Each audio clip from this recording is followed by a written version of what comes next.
ಸುಕ್ಷೇತ್ರ ಶ್ರೀ ನವಲಿಜಡಿಯ ಶಂಕರಲಿಂಗ ದೇವಸ್ಥಾನದಲ್ಲಿ ರುದ್ರಾಭಿಷೇಕ. ಲಿಂಗಸೂರು ತಾಲೂಕಿನ ನವಲಿ ಜೀವನದಲ್ಲಿ ಶಾಂತಿ ನೆಮ್ಮದಿ ಸಿಗಬೇಕೆಂದರೆ ಪ್ರತಿಯೊಬ್ಬರೂ ದೇವಸ್ಥಾನಕ್ಕೆ ಪ್ರತಿದಿನ ಹೋಗಬೇಕು. ಜೀವನದಲ್ಲಿ ಕಷ್ಟ ಕಾರ್ಪಣ್ಯಗಳು ಎಲ್ಲವೂ ಕಳೆದು ಹೋಗುತ್ತದೆ. ಸುಕ್ಷೇತ್ರ ಶ್ರೀ ನವಲಿಜಡಿಯ ದೇವಸ್ಥಾನಕ್ಕೆ ಬಣಗಾರ ಸಮಾಜ ಬಾಂಧವರು ಮತ್ತು ನವಲಿ ಸುತ್ತಮುತ್ತಲಿನ ಸದ್ಭಕ್ತರು ಇನ್ನು ಹೆಚ್ಚಿನ ಸಂಖ್ಯೆಯಲ್ಲಿ ದೇವಸ್ಥಾನಕ್ಕೆ ಆಗಮಿಸಬೇಕೆಂದು ಬಣಗಾರ ಸಮಾಜದ ಮುಖಂಡರು ವಸಂತ್ ಕುಮಾರ್ ಬಣಗಾರ್ ಹೇಳಿದರು.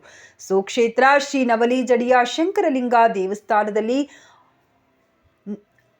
ಅಮಾವಾಸ್ಯೆ ನಿಮಿತ್ತ ರುದ್ರಾಭಿಷೇಕ ಮತ್ತು ದಾಸೋಹ ನೆರವೇರಿಸಲಾಯಿತು. ಇದೇ ಸಂದರ್ಭದಲ್ಲಿ ವೀರೇಶ್ ನಾಗಲೀಕರ್, ಸುರೇಶ್ ಮಸ್ಕಿ, ಬಸವರಾಜ್ ಹೂಗಾರ್, ಅಶೋಕ್ ಗೋಳವಾಳ, ದರ್ಶನ್ ಮಸ್ಕಿ, ಹನುಮೇಶ್ ಹೂಗಾರ್, ಈರಪ್ಪ ಮಡಿವಾಳ್, ಪಂಚಾಕ್ಷರಿ ಹಿರೇಮಠ, ಮಂಜುನಾಥ್ ಸಾಲಿ, ರುದ್ರಪ್ಪ ಮಾಥರಿ, ಮಲ್ಲಪ್ಪ ಮಾವಿನ ತೋಟ ಇತರರು ಭಾಗವಹಿಸಿದ್ದರು. ವರದಿಗಾರರು ಬಿ ಚಂದ್ರಕಾಂತ್ ಅಂಗಡಿ, ಕಿಷ್ಕಿಂಧ ನ್ಯೂಸ್, ಲಿಂಗಸೂರು.